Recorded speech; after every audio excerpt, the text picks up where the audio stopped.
सुशीलकुमार शिंदेंनी सोलापूरकरांच्या तोंडाला पानं पुसली असं राम सातपुते यांनी म्हटलेलं आहे। भाजपा उमेदवार राम सातपुतेंनी सुशीलकुमार शिंदेंवरती ही टीका केली आहे। तर माझ्याशी भिडा ना माझ्या वडिलांवर काय टीका करता असं प्रणिती शिंदे यांनी म्हणत राम सातपुतेंना प्रत्युत्तर दिलं।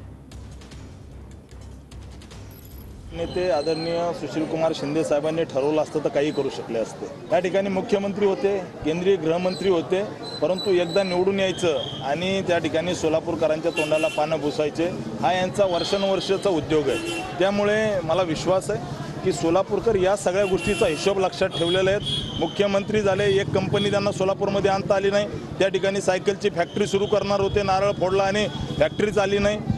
अरे भिडायला तो माझ्याशी भिड ना, मी उभी आहे ना। माझ्या वडिलांना काय एवढं बोलताय तुम्ही? आणि नाव वाटायला पाहिजे तुम्हाला। ज्या माणसांनी संघर्ष केला, तुमची माहिती नकोय, सगळं सोलापूरला माहिती की या माणसाचा संघर्ष काय ते। तुम्ही कोण येऊन आम्हाला सांगता? नाव वाटायला पाहिजे असं बोलायला। मी कधी कोणाच्या